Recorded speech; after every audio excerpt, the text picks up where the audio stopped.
Hi, everyone, and welcome back to Business 203. We're up to week November the 15th. We have about 3 more weeks left to the semester, so hang in there. We're almost ready. All right, just a reminder that all of your missing assignments are due by tonight, 11 p.m. tonight, Monday, November the 15th. After that, I will not collect or grade any assignments. The zero will remain. All right, because we're getting ready now to come to the most important. We've already done positive messages. Now we're going to look at negative messages. The important thing to remember about negative messages when you have to send a negative message. Always remember, folks, this is very important. Start out, and you'll see this in the PowerPoint, you'll see this in the materials that you're going to be reading, for the OER materials. All right, and here it is. You're reading chapter 17, negative news.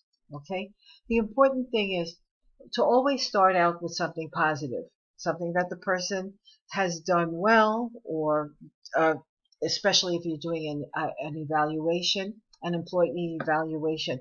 What is it that the employee has done well? What is it? What are the strong points of the employee? All right. And if you have to deliver bad news, such as a termination or a denial of a scholarship, or you can't make an activity, or you've made a mistake, or whatever it is, start out with what is good and then offer a solution. Never just say no. Never say I can't. I can't is totally impossible in business. Nobody wants to hear it.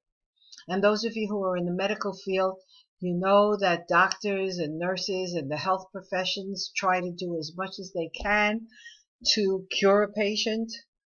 Nurses and doctors try to make a patient comfortable as possible. All right, that's the same concept in business. You never tell anybody no right off the bat. You say something good.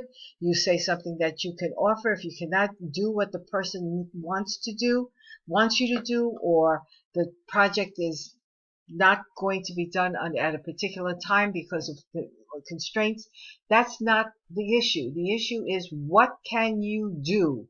If you cannot do what the person asks, what can you do? Never say no. Never say I can't do this. Never. This is business. People expect, if they're paying you $100,000, or if they're paying you $50,000, or if they're paying you $10, they expect something from you.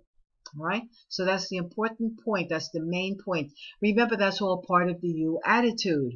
What can you do for the person? Again, this is in business. When you watch, if you ever do, or when the ads come up on YouTube or anything that you're watching, notice how the advertising is done.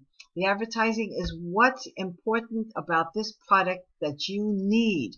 What about this service that you need? It's always about the person who is going to receive or buy the product. That's the bottom line. What can I do to get you to buy this product or buy this service or participate in this service? And it's the same thing here. If you cannot do something for your customer, your client, or your patient, what can you do? All right? And that's the whole point of this exercise. So obviously you're watching the video that I've created. You're reading PowerPoint chapter 9. You're reading chapter 17, negative messages. And here is the task that you have. All right? You'll see that this company made a very serious error. How are they going to rectify this error? They already have a plan, but how are they going to sell this plan, this suggestion, to the two parties? Two wedding parties booked in the same day. Those of you who have been married, had a wedding ceremony, you know what it's like to plan a wedding or plan anything, all right, in advance. So how are you going to handle this situation? This is an individual assignment, all right, and you are submitting the assignment via the assignment link, all right, the assignment link over here. Any questions, please text or email me. Thanks, and have a very good week.